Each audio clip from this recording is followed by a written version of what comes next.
नमस्कार, सौभाग्य एस्ट्रोलॉजी में आप सभी का स्वागत है। आज हम बात करेंगे, कोई व्यक्ति जब बीमार पड़ जाता है तो क्या वो उस बीमारी से रिकवरी कर पाएगा, ठीक हो पाएगा, या वो किसी गंभीर बीमारी से ग्रसित है और अस्पताल में एडमिट है, तो क्या वह अस्पताल से सही सलामत घर वापस आ पाएगा या फिर उसकी मृत्यु हो सकती है। इसी पे चर्चा करेंगे आज हम।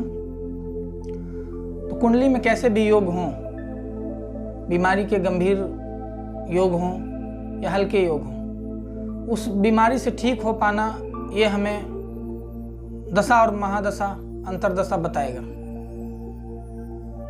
उस महादशा के दौरान या अंतरदशा के दौरान कौन से घर एक्टिव हैं, कौन कौन घरों से वो संबंधित है, ये हमें बता पाएगा कि वो ठीक होगा जातक या नहीं। जैसे बीमारी के लिए अगर महादशा अंतरदशा में 6ठा, 8वां और 12वां घर आ जाए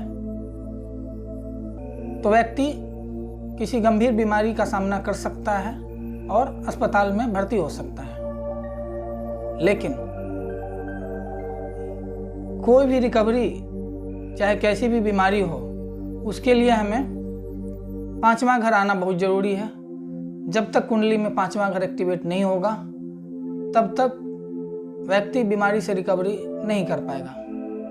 और इसके विपरीत यदि 4था घर आ जाए तो फिर वो बीमारी लाइलाज बन जाती है, क्योंकि 5वां घर से जो 12वां घर होता है वो है 4था घर। इसलिए जो रिकवरी का हाउस है 5वां घर, उसमें यदि 4था घर आ जाए तो फिर रिकवरी मिलना यहाँ पे बहुत ही मुश्किल है।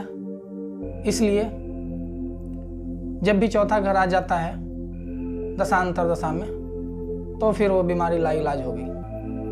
और इसके साथ ही यदि मारक और बाधक की भी दशा आ जाए, यानी कि महादशा अंतरदशा या प्रत्यंतर दशा में कोई भी मारक और बाधक घर से संबंधित हो जाए और कुंडली में 4था और 10वां घर भी कनेक्ट हो जाए,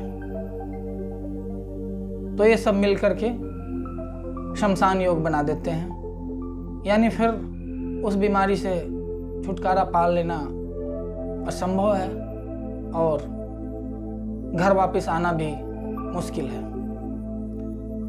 इसलिए कभी कभी महादशा अंतरदशा में यदि जो हमारा रिकवरी का जो प्राइम हाउस है 5वां घर, वो अगर नहीं आ पा रहा है तो इसके उपायों के जरिए 5वां घर को एक्टिवेट किया जा सकता है। और जैसे ही 5वां घर एक्टिवेट होगा तो रिकवरी आना शुरू हो जाएगा। और यदि महादशा अंतरदशा में 4था घर ना आ रहा हो, 5वां घर आ रहा हो, 11वां घर आ रहा हो, तो रिकवरी कर पाना बहुत इजी हो जाता है, आसान हो जाता है। लेकिन बाधक घर नहीं आना चाहिए। तो इस तरह समय रहते उसका उपाय भी किया जा सकता है और बीमारी से बचा जा सकता है। तो ये सब कुछ जन्म कुंडली से जाना जा सकता है और सावधानी बरती जा सकती है। आशा करता हूँ ये वीडियो आपको ज़रूर समझ में आया होगा। वीडियो को ध्यान से सुनने के लिए धन्यवाद। नमस्कार।